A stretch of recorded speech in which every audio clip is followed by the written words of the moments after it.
since like the early 1900s were kind of extra. And it really is potent in forming his worldview, and that's why we're going to show it tonight. I can't wait to watch it. I'm sure it'll be controversial. Chris Cuomo, it's all yours, my friend. All right, thank you very much. Crazy hair, Chris Cuomo here. Welcome to News Nation.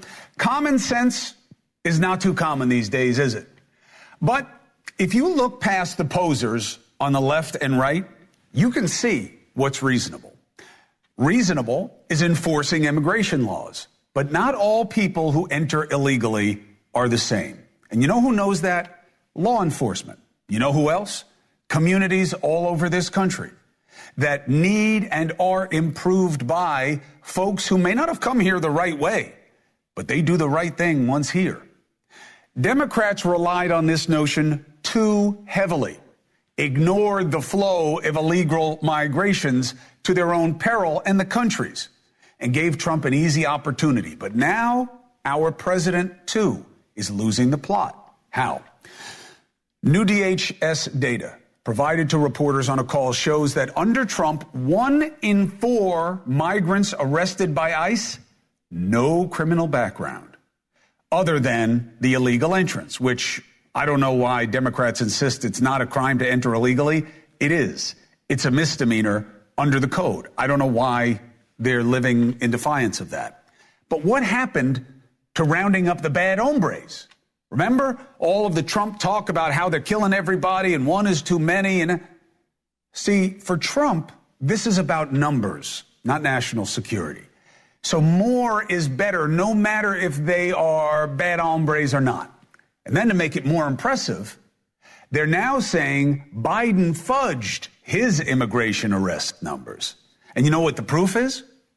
Me either. They gave us none. And that should always make you think. If they can't show you that what they're saying is true, you got to go slow on believing it these days. Look, just round up the criminals. Don't pretend wanting to enforce the law means that you have no heart. And when it comes to who has to go as a priority, just use your head. Be reasonable. Next, Democrats fighting for Mahmoud Khalil, making him a poster boy of free speech after what happened at Columbia University. I push back on the idea that this is about speech. First, there were so many illegal acts that violated people and property on the Columbia campus. That all happened in the name of the protests that he negotiated on behalf of. And even if it were just about what he said, two things. Green card holders, which is what he is, don't get the same protections of the First Amendment that you and I do. Look it up.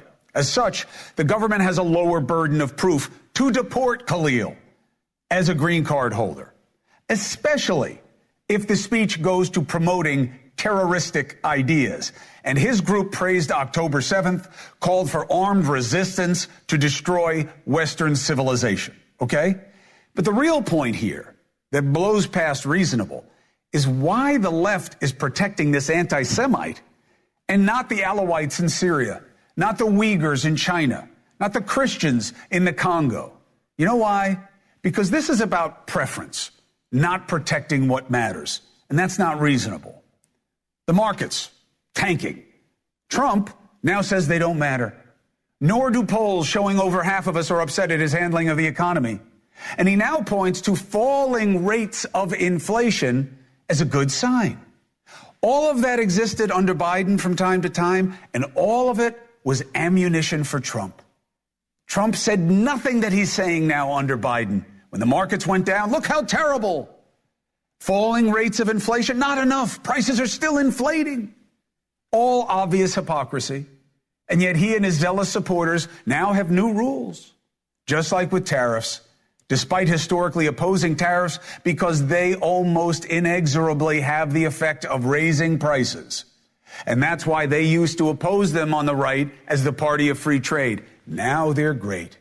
This isn't about being reasonable. It is irrational, and they know it. But they're playing to advantage. Not yours, theirs. Same with Democrat leader in the Senate, Chuck Schumer, threatening to shut down the government if they're not given more pull. But this Republican continuing resolution mostly keeps the same level of funding that got passed under Trump, under Biden. It's basically the same thing, a little bit more for defense. And at the same time that they were passing one that was very similar, Schumer slammed Trump for threatening to shut down the government. And here's the proof. You have called 20 times to shut down the government. You say, I want to shut down the government. We have solutions that will pass the House and Senate right now and will not shut down the government, and that's what we're urging you to do. Not threaten to shut down the government because let me just finish, because you can't get your way. We want to do the same thing we did last year, this year. That's our proposal. If it's good then, it's good now, and it won't shut down the government. Why doesn't he say that now? The CR is almost exactly the same as the one he was selling to Trump right then. Because he's playing left versus right, not being reasonable. The Democrats haven't learned that what got them here will not get them where they want to be. That's why I don't understand why they're hyping Senator Elissa Slotkin as the messenger for the future when she seems to be saying exactly what worked worst with aggrieved Americans. You know, if you didn't vote for the Democrats, you're just stupid. Take a listen. I don't think there's anyone who feels like what's going on right now is normal, even if you voted for Trump. You know, we're about to turn 250 years old, right? We're still pretty young for a country. These are our like our angry teenage years. And what do you do when you have a teenager who's threatening themselves and others? You just try to get them through this period alive so that their brain can fully form and you can come back to kind of what Are a you country. talking about Trump? No, I'm talking about our country. We're pendulum swinging. See, not me. My wife and I are parents of multiple teenagers. One is actually 22 today, so she made it, so I must know something. And no, I don't just help them get through. You have discipline, you have rules, you have standards, and you have consequences, okay? And I'll tell you what you don't do. You don't say, well, you're young, so you're stupid, and you're going to do bad things all the time. America is young relatively. We are not dumb. And people know when government is more about those in power than those who put them there. And that is why I will end on the biggest mistake the Trump administration has made to date. And it was a layup. Nothing speaks to what's wrong with government more than the lack of transparency. And here we are 2+ months in, and still no real info about JFK, Epstein, and the UAPs, the drones. Lots of overpromising, lots of underdelivery. Even Kash Patel has proven penny ante so far. Why? Why? Because ultimately it's about the interest of the few, not the many. Now, independents will see everything I've said as obvious, but the left and right are oblivious because they play the game of advantage no matter the hypocrisy, no matter the cost to change, no matter any of it.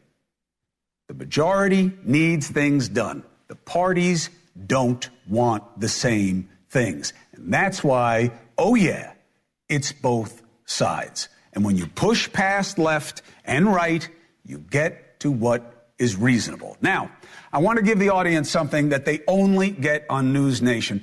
And I am so appreciative of our members of Congress who make this possible. Left and right coming together to discuss what is reasonable. Democrat from California, member of Congress, Lateefah Simon. And Georgia, Republican, member of Congress, Dr. Rich McCormick. Also happens to be on the Science, Space, and Tech Committee. And I just wanted to ask him something, a little news of day here about scrubbing the SpaceX launch. First of all, it's great to have you, Lateefah. And Doc, as always, appreciate you being here. Do you have any insight for us about why they scrubbed it and what it means for when we can try to rescue these astronauts? I do. We actually reached out to SpaceX to find out what was going on. Apparently, it was just a safety issue. They want to make sure a couple of little tweaks were done so they could launch. It's only going to be basically a small delay, probably less than 24 hours. They just want to make sure everything's good. They're double checking. When you're talking about human lives coming back from a space station that have been stranded for a very long time, you don't want to rush something like that. They want to do it right. All right. Thanks, bud. Appreciate it. Lateefah, first of all, thank you for coming on the show. It's good to have you. Welcome to NewsNation. Do not be put off by how crazy my hair looks. I thought that if my hair went super high, it may make my 5 head look a little smaller. Don't think it worked. So let me ask you this. When you look at the state of play in Congress and what's happening over this continuing resolution, they pushed it through the House, right? One Democrat, I think, voted for it. Now the Senate is holding it up. Do you think that that is the right move? Do you think shutting down the government, brinksmanship, is the way to get something done?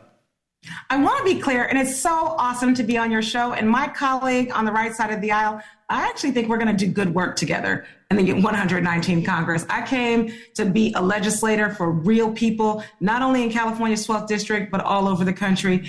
I am 2.5 months in and shocked at where we are. I'm hoping and praying that we get to a space where we actually see what the American people need. You're talking about cutting Medicaid in Georgia for almost 2 million people. You're talking about shoving our aunts and uncles and grandmothers out of nursing homes. Read the bill. It is absolutely, it's a non-starter. I've read it. For all of my life, sir, I have worked with folks on the streets, in jails, with elders. I have buried my husband and left my life literally as I know it after burying Kevin and raising these 2 kids over the last 10 years. I have tears in my eyes when I read what is in front of us. 43% of the people in my district will be harmed by this CR. This is real. This is not politics. This is cruel. This is a cruel retribution on the American people. And my colleague across the aisle, I know you know that in your heart. I know you know that. So we'll see what happens on the Senate side. I am begging Democrats in the Senate to do the right thing, and say, no, we don't want to shut down the federal government. My mother worked for the VA for 35 years. You think I don't want women like her to get a paycheck? Absolutely not. But a non-starter is kicking our veterans to the curb and lying about it. Our non-starter is diminishing the Department of Education and saying that disabled children don't need aids in the classroom. Or I can go on and on. Read the bill. I know you can. Understand. But hold on a second. You're filibustering me here, Congressman, and I respect it on one level, but I got to stop it on another. But Congressman, I got to stop you. This CR does not do any of those things. This is a kick the can down the road with a little bit more for the defense. I'm not saying that there aren't members of the right, and I'll let Dr. Rich speak to it, who don't want to make cuts to Medicaid. But hold on a second. Congressman, that's not in this CR. Those cuts to Medicaid and those proposed cuts to the federal government, those are all things that are going to be negotiated later. They're not in the CR. You know what the CR does? It does give I think it's my turn now. The power of my colleagues on the right and the left to advance really what is our job to make sure that we actually have the legislative power of the purse. It does. It absolutely does. So fine, folks want to be a part of the big old gang in the administration and give away their rights. Our job as legislators is to advance really what's right for the American people. We read the bill, we read the executive orders, we know what's happening. They've all said, it's fine, we'll throw away our people. We'll throw away the working class. It's okay. But hold on a second. Hold on a second. Hold on. This continuing resolution is very like the last one that Biden passed with some more for defense. Rich, how do you understand it? Okay, I'm glad we got the talking points out of the way. Let's talk about the truth of this. Nothing's appropriated. Nothing. You have essentially the same Nancy Pelosi spending bill from the COVID era spending, which increased by record spending levels. We had a record spending bill last CR. We cut $12 billion. Are you kidding? $12 billion is 0.0017% of this $7 trillion budget, and it's not even appropriated. You can find more waste than that in just what we spent on the illegal immigrants coming across the border. $40 billion spent from FEMA. We have so much misappropriations of funds that we can cut out that touches nothing that Americans get. Are you telling your FQs, your federally funded health clinics in your community? Let's be fair. Hold on. Lateef, I can't hear when you talk over each other. That's why I always want to get people in person. But go ahead, Rich, but also understand, Doc, tell us why you voted for it if you don't like it. So I don't think this is a very good bill either, because it's at record spending levels, because we didn't save anything, because we didn't cut out the waste, fraud, and abuse that we know we have hundreds of billions of dollars in Medicaid fraud, 1 out of every 4 claims. When you talk about reimbursement, it didn't do a doc fix, it didn't do site neutrality, it didn't do PBM reform, it didn't do a ton of things, getting rid of the waste, fraud, and abuse we know is in the system right now. We're still record-setting levels of spending. $7 trillion. We have a $2 trillion debt per year. This is about our children. The debt interest payment we pay this year is $1 trillion. If we keep this up, it's going to be $1.5 trillion by the end of the session. How does the gentle lady propose we're going to take care of that so we don't get downgraded as an economy and ruin the future of America when it comes to the currency standard that we uphold in the world? Lateef, I want you to give me an answer to that to end the segment. But first, Rich, just let me get you on the record real quick. Why'd you vote for it then? Because we didn't get a better alternative. Quite frankly, I don't think we did our job. We had 4 months of purpose. Actually, this is my 3rd time. I hate CRs. I don't think it's our job. We have to do the regular appropriations. We got to do a budget the way we're expected to. Put it in front of the Senate, and if they decide to shut down the government, that's on them. We do our job. They got to do theirs. Don't go along to get along. You're too handsome. Lateefa, let me get your answer to the congressman's question about your concerns about cutting entitlements. Fine, but then how do you get the debt under control? You know, the issue is real. I want efficiency in so many ways. We know that, again, we have across the aisle, administration after administration, from the Nixon administration on, we have done a poor job at efficiency. We're using a chainsaw instead of a scalpel. Our president has said so. We know that when you fire 1,000 VA workers on Valentine's Day, you don't put America first. You know that when you shutter the Department of Education, you don't put disabled children first. When you cut the Office of Civil Rights from the Department of Education, you don't support young women who've been raped on our college campuses. Listen, let's get to the Pentagon. Let's get to real waste, fraud, and abuse. We've been funding crazy contracts to folks who don't do their jobs. The Pentagon has failed 7 audits. Our Republican colleagues have not spoken to that yet. But what they will do and what they have promised to do is to send poor people, the sickest among us, to the river. You cannot refute that. With the CR doesn't. I do refute that. That's not what the CR does. You can't refute what your party has proposed. So we'll see. I can't wait for you, sir, to go to another town hall meeting to have more people. I know. She's misstating information. Hold on a second. That's a fact. Rich, I'm with you. Lateefa, you are conflating what we have heard that members on the right want with the allocations for what is actually in the CR. Where we are right now, your fears are not realized. They may be, but they're not. My question to you was, what are you going to do about the debt? You want to take it out of the DOD? Great. That's number 4 or 5 if you count our debt service in terms of what we put out. But, I don't think the doc is against looking anywhere, including in the Pentagon. Let's see how it goes once you guys stop kicking the can down the road and do the real work of finding a way to balance this budget. Ms. Simon, I appreciate you being here. Balancing it on the back of the sick and the poor and the widows, fine, if that's what you want to do. No, but that's not America first. It's not my job. It's not my job, but let's see what you guys hammer out. I'm just saying it's not in the CR. Dr. McCormick, thank you for being here as always. It's not in the CR. Thank you very much. That's what they're saying. That's what they want to do. Ms. Simon, we'll continue the conversation as we get more facts. I was just going off what's in this CR right now. Not that I like CRs. I'd rather you guys do your job. All right. Both of you. Thank you. 4 minutes and 35 seconds. Coming up, Bill O'Reilly tells me I need perspective. But I get lucky tonight. I'm not the only one that needs perspective. President Trump needs some perspective, says Bill O'Reilly, on how to message about the economy. And he's got a beef with the media, or what he says, left-wing media. And word is he's getting cold feet about our date on the 30th, thinking of backing out. O'Reilly's thinking he doesn't have it anymore, feels there's a beatdown coming. He's been calling Stephen A. Smith on the sneak for help. Won't work. Won't work, Bill. Keep sweating. I don't think you can look at immigration as an unprecedented bad in America. It is America. How is that good for America? In no sense is it. It's the destruction of America. And everyone knows that. He's on the same page. Cuomo has built an incredible audience of people who don't view the world through the prism of left and right. Leland Vittert picks up the story right now. Leland Vittert, he is tone deaf to groupthink. People are tired of being spoon-fed everything they agree with. It's boring. We're different.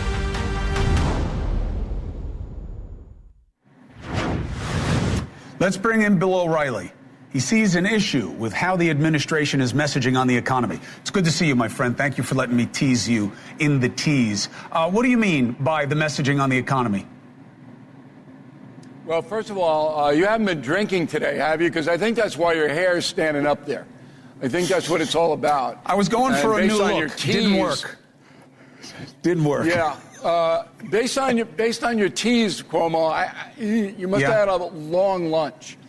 So the economy is number one now that the border is kind of solved, all right?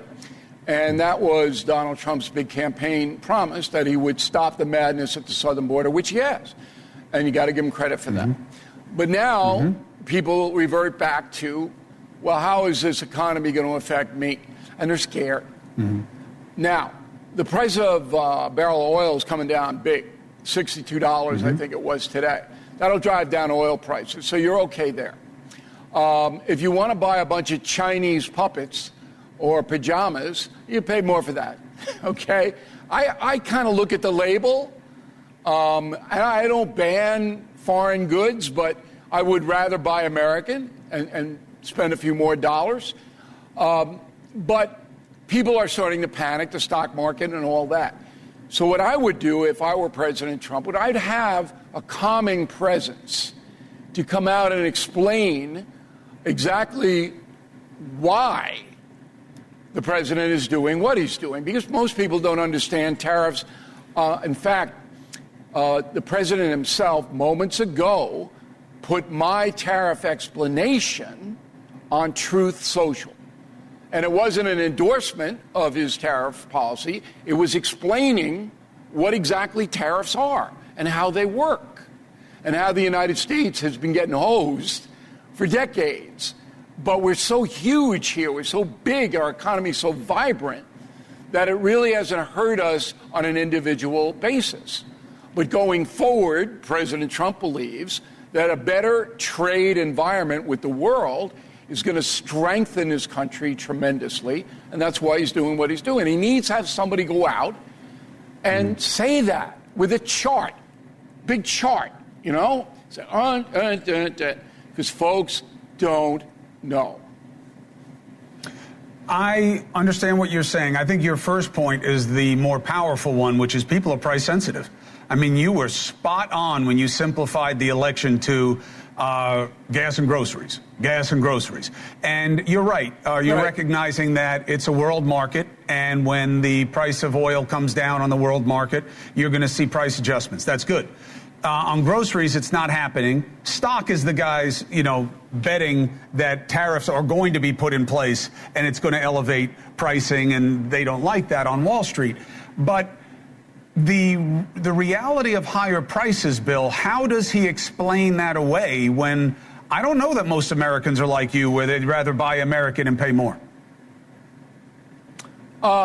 You can't explain it away if pricing explodes. It has not. The inflation report out today is that inflation is under control. So prices haven't spiked. This is all what might happen, what could happen. But I think psychologically, it's the president's duty to calm things down at a certain point. Now, Donald Trump is not in the calm down business. He's never been in the calm down business. All right? But now, facing his legacy and facing, very interesting decisions that he's making, this is it. Look, Trump didn't have to do this tariff stuff. He could have just coasted it, just like Biden coasted it. Okay? He didn't have to do that at all. But he firmly believes that he's setting this country up for economic prosperity for 20, 30 years. I want to say something about your debate with the two Congress people. Is that okay for me to do that? Yes, please. Please. Okay. It's your program, and I don't want to intrude on your brilliant questions. But whatever the Republican Party wants to do in constraining government spending will be objected to by the Democrats. It'll never be accepted unless it's in the Pentagon. And you'll always have the orphans and the widows and the vets and this program and that program, and they're doing this, cutting Medicaid, cutting cancer research. Enough. Americans need to understand that the federal government is totally out of control. No one is watching this spending. Now, you may think Elon Musk is a clown. Again, I would give him the same advice I gave President Trump. Bring it down. Get a spokesperson to explain what you're doing. You don't need a chainsaw. That doesn't help. Okay? But if that congresswoman from California doesn't understand that this country cannot sustain a $36 trillion debt, and she doesn't deserve to be in Congress, that she's irresponsible, because that's what's going to crush Americans. When that bill comes due, and it's going to, that will crush your entire economic, if the dollar goes down, if we can't meet our obligation, you cannot continue this insane spending, madam. You cannot. Knock it off. Schumer knows better, but Schumer is so dishonest intellectually now. He's such a partisan puppet. It's just staggering. And I know you'll get, well, what about the other side? There are plenty of Republican partisan puppets. Plenty of them. Yeah. In fact, I may start to manufacture them for this coming Christmas. The partisan puppet. Don't make them in China. Kind of like the elf. Make them in America. It's kind of like the elf on the shelf. That's right. Make them in America. And one more point. So I went to my local deli today, and the deli has been raising prices in a way that's I've never seen before. I've been going to this place for 30 years, okay? And I ordered an Asian salad, okay? And it used to cost $9.50. It's in the deli. And they put a little, you know what they wanted? $15. And I said, you can't. Did you pay? Because number one. Oh, you cheapo. No, it wasn't anything to do with the money. It didn't have to do with the money. Okay? It had to do with they think they can get away with it. They think they can get away with it. But if every American consumer went, you keep it. I'm not paying $15 for what I used to pay $9.50 for. Because I know you're piling on this. I know what you're doing. Okay? If every consumer did that, Cuomo, there would be a revolution. The prices that have to come down. Yeah, also wouldn't be America. We are too addicted to our stuff, but that's not something that you're going to solve. I'm surprised you ordered Asian chicken salad with all that bird flu running around. I'm surprised you went for the chicken. Yeah, meal. well, you better control your diet until the 30th. I need you there that night so I can treat you like a sick chicken. I have so much confidence in RFK Jr. to protect me from all of this stuff that I'm going to just take your cod liver oil, like when you were a kid. Just the cod liver oil. So you threw down on me about the March 30th live Free American show. You said I went behind your back with Stephen A. Smith, who's very confused you've been buttering him up at this point. You've been buttering him up. All I said is, I don't butter up anybody. You know that. I said to him, you get me on your dopey podcast, okay, Stephen A., and I'll show you, I'll give you a preview of what's going to happen on March 30th, Westbury, Long Island, because I don't want to ambush him. He lives in this world of LeBron James and Shaq. Now he's coming to the real world. So I wanted to get on his podcast to show him just a taste, a little bit of what lies ahead. Now, you know, Cuomo, because I deal with you every week, but he doesn't know. No, but it's different. So I'm actually doing a humanitarian thing for Stephen A. Smith. 2 points, Mr. Anti-Deli. First one, Stephen A. Smith just stared down 6'9", 260 pounds of LeBron James on the basketball court. I know. I don't think he's going to be worried about you.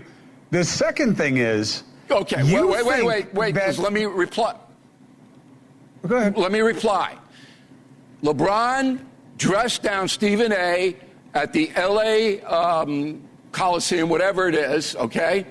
And then 20 minutes later had to leave with a strained groin. LeBron James. He's injured. He got injured yelling at Stephen A. Smith. That's how it happens. That's how it happens. That's how it happens. That's how quick he is. God punished LeBron James for yelling at Stephen A. That's how I read it. Go ahead with your second point. You didn't see his kick was so fast, Stephen A. Smith, to the groin that even LeBron didn't notice it until he was in extreme pain. And I'll tell you, I have to treat you a certain way on NewsNation because my bosses love you and Dusty loves you. But that is not going to be the case in Westbury, Long Island. I am going to tell some stories, and we are going to be in person. And let me tell you, it's going to be a very different experience. Okay, you better bring a nice cushion for what you're going to want to lay on when you fall on the ground. I'm the bouncer. We have big Irish bouncers, so watch yourself. Oh. Okay, all I have to do is one of these. Boom, you're gone. Bill O'Reilly. So everybody come out and see us. We're going to have a good time. It's going to be good. I'm going to tell some stories we can't tell on TV. 4 minutes and 30 seconds. I'll talk to you soon, big man. Trump kicked off his second presidency with a full-blown attack on immigration. As you just said, heard from Bill O'Reilly. The border, in terms of who's crossing, has settled. He has to get credit for that, okay? But I'll tell you who says, boy, he's not even warmed up yet. We're not even close to where we need to be. Tucker Carlson, who has a fundamentally different understanding of what immigration means as a bad force in America than the one I grew up with and I hold dear. Next. What do you mean you're against immigration? We have too much immigration, and we've made the country totally there's a difference unstable. between too much and none. Well, I'm not against immigration. You just said in that. theory. Okay. We need to shut down all immigration right now. But I have to say, including my best friend, a lot of the best people I know are immigrants, and they appreciate America for what actually makes it great, which is its core freedoms. And what do you mean you're against immigration? We have too much immigration, and we've made the country totally unstable. There's a difference between too much and none. Well, I'm not against immigration. You just said in that. theory. Okay. We need to shut down all immigration right now until we can retain or regain equilibrium and figure out what it is that holds us all together as a nation. It's too chaotic. It's too crazy right now. No more people, period, none. Cap it right now, and then just cooling off period. 30 or 40 years. Cooling off from what? This is all cooling stuff off that from Trump has stoked as the biggest problem we have. It is the biggest problem we have, and I'll tell you exactly why. Because it creates chaos and disunity. If you have a continental-sized country like we do, the main question you have always, every day, you're thinking about all day long, how do we hold together? How do 50 states not become 50 countries? I mean, that will naturally happen, right? Because each governor sees himself as Caesar. So how do you keep them cohesive? And the only way to do that is it's by consent. It's because everybody thinks we're in this together. So we need a period where we can think through what it is to be an American, what unites us. And immigration makes it impossible because it's too much churn. Things change too fast. Who are these people? But it's how we've populated the country. Not at this scale. We've never had immigration like this as a portion of population. We've never had it. This is, and by the way, it's happening at exactly the time when technology is certain to overturn our economy and employment structure. AI is going to change everything. It's too much change at once. People's brains can't handle this much change. And whoever opened the spigot and flooded our country with 15 or 25 million illegals in the past 4 years should be in prison for the rest of his life. That's the worst thing that's ever been done to this country. And I don't know if we can recover from it. I don't think you can look at immigration as an unprecedented bad in America. It is America. Otherwise, you don't have one. Even if you want to say there are 15 million people who aren't supposed to be here, they all came in illegally. Okay. One, you see how easier it is to say that than to do something about it, right? Because he was going to come in and round them all up, and now... It's an unsolvable problem. Yeah. Well, the question is it a problem or is it a challenge and it is a mixed bag? You have 7 million open jobs in the country that are necessary. What does that tell you? You don't have enough people to fill them. Okay. So that means that the 15 million people haven't taken everybody's jobs. Why are we giving government benefits to people here illegally? It's a legitimate political question. Now, no, it's not a political question. It's it's a social question. It's a core question. It's if you want them to fill these jobs, why are you subsidizing them not to work? Well, it's not that they're subsidizing not to work. Why are you subsidizing them at all? Because that was that's why I'm saying it's a political decision. They decided to do that. You could decide not to do that. Now, they don't get Social Security benefits. Very often you'll hear... Well, they're young people. They don't care. You have a third of... And again, these are all rough estimates because to your point about tracking, we don't do this well here either. You have a third let's say maybe close to a half of illegal entrants working in this country whose employers pay into Social Security for them. No, I know all these numbers. They do not get any of the benefits right, of that. So we should be grateful to the Haitians. Not grateful, right. But you got to see it as a mixed bag. It's not they are little demon seed running around. I see it as the greatest failure this country's ever presided over, which is the failure to encourage its own citizens to buy into the country sufficient to have kids. You have to have an economy that allows young people who aren't rich, whose parents aren't rich, to get married and have kids. And so rather than fix that problem, you have to import people because, we need workers. Well, what about, we both grew up in a world where people had kids and they don't now. And whose fault is that? It's our leaders' fault. That's like a core fault. That's like a true sin, in my opinion. It's always been both, right? I'm second generation in this country. So you've always been doing both. You've been having babies and you've been bringing in people because that's the American opportunity. But what you haven't had is the birth rate just like ending for native-born Americans. Ending. And then you have the thing I referred to earlier, which is the chaos of change. You don't think Trump made a boogeyman of illegal entrants in this country by saying they're the bad hombres, they're all bringing the murders, and you know that the crime rate among that population isn't the same as the native population. A single crime by an illegal alien is unacceptable. Illegal immigration is unacceptable. It's not a real country if you don't have borders. It's a very convenient standard, though. It's not. We don't use that anywhere else. You're not from here. You're not American. What are you doing here? You broke laws of my country to get here. Yes. And you expect me to like it and me to kiss your ass and me to give you housing vouchers and food stamps and free education for your kids. What? I didn't sign up for that. I was born here. I actually like immigrants. That's what I was trying to say. Elon Musk, my best friend and business partner, a million immigrants I love, but inviting people in illegally, immediately putting them on welfare when they have no relevant skills to a tech economy, which they don't. A lot of them can't read. We don't know their real names. How is that good for America? In no sense is it. It's the destruction of America. And everyone knows that. And everyone's so paralyzed by race guilt, they can't say it. But it's not about race. It's about a basic question that any country has to ask itself, which is, what do I have in common with my neighbors? Why are we all in this together? I got nothing in common with my neighbors now. We don't speak the same language. So how is this a country? God forbid there was another 9/11. Would we come together? I want to say yes. I don't know. Certainly I know how President Trump would handle it. And it would not We've be the way imported a Bush lot did. of foreign conflicts into this country. I just want to say that. Meaning? Meaning that one of the byproducts of immigration is people bring their ancient resentments with them. And that should not be allowed. Period. Like, you want to come to our country for the opportunity, for the freedom, great. But you cannot, once you arrive, use the things that you're mad about in your home country to influence my foreign policy. My family's been here a long time. That's not allowed. It's not your country, actually. We're welcoming you, but you can't bring your ancient hatreds with you. And a lot of different groups have. And yet, here's a counterfactual. What do we see happening in Europe right now that isn't happening here? Them having huge numbers of Muslims from different ethnic extracts in that part of the globe coming into societies, not assimilating. I agree. That's certainly what the French are dealing with and what the UK is dealing with to a little bit of a lesser extent.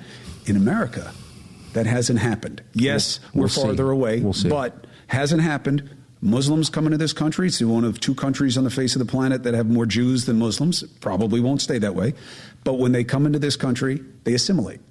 And we don't do what the French allowed, which is to have them all living together and separate from the rest of the society. America That's is about historically been true. The only things, having spent a long time in Europe, I would say, one, I think it's unfair to blame. It's like everyone blames the European populations, and this was imposed on them by their leaders. Don't blame them. A. B, Europe is just way smaller. It's way smaller. And so the United States is so big that I've spent my whole life here. There are a lot of parts of the country I don't know what's going on there. And I travel a lot in this country, and I go to places, I'm like, what is this? It bears no resemblance to what I thought was here. Totally different. Go to Portland, Maine. It doesn't look anything like the Portland, Maine you remember. And there's no evidence people are assimilating at all. And so, I think the lessons of Europe, the United States, I think, did a really good job of assimilating immigrants, your grandparents, when the great Southern European wave of immigration came at the turn of the last century, and they really self-conscious, all public schools taught civics and this is what it is to be an American, learn English. Did your parents even speak Italian? Oh yeah. They did. But what did my grandparents want? Be American. Exactly. No, but that's exactly right. But speak the language. Be American. They were discouraged from speaking Italian except in the house because my grandparents didn't speak English. Exactly. Right. And that, I think, was the rule. Mm-hmm. and, whatever the language was. So that's no longer true, because when we make any effort to make people American, because we can't define what American is. We need to have a unifying idea, or else we will break apart. Hey, little help? And a truck that says no to nothing. Hi, Dad. Can we get them a ride? Yeah. The Silverado Trail Boss and Chevrolet. Together, let's drive. I brought in Ensure Max Protein with 30 grams of protein. Those who tried me felt more energy in just 2 weeks. Here, I'll take that. Ensure Max Protein. 30 grams protein, 1 gram sugar, and a protein blend to feed muscles up to 7 hours. All right, it's time to have your say. Dusty, what do you got? Mary from Alabama. Mary, what's your question? Hi, Chris. I'm just telling you, I'm really excited to be speaking to you right now. I just want to say that there's no match for you on NewsNation. You're fearless and you do your homework, you fact check. But what I do want to know is, why did you sit down with Tucker Carlson for a second time? Because the divide is worse, and people are stuck in their silos, and we decide that the other, or people we don't disagree with, there's something wrong with them. And I think you got to start trading ideas instead of invective, just insults about the other person. It's making people rich, it's making people powerful, but it's not making us better. That's why. Next. Marsha from New Jersey. Marsha, what's your question? I don't have a question, Chris. I have a comment. I am a legal immigrant. I came to the United States in 2011 with my family. Dreamt of this, living in this place forever. If I had ever heard anyone like Tucker talking about immigrants ever, I would have never chosen this place to live. It's very sad, his take on immigration. It's very sad. Yeah, look, he comes from a different experience. Marsha, my whole neighborhood, my whole upbringing has been people like you. And so I see it differently. I was raised by a man who was told he wasn't good enough by WASPs, some Irish also. And it motivated, his whole passion for purpose was to prove that just because he was a child of immigrants, just because he was a swarthy ethnic, wasn't that he was not worthy. And now, a generation later, I'm just another white guy. So it shows how things can change. Look, I believe the answer to Tucker's question about what our unifying principle is opportunity and believe in law and order, and that you live and you let live. And I think we've forgotten those things. And if we get back to them, we'll be in a better place. And God bless, we have you. All right? We'll be right back.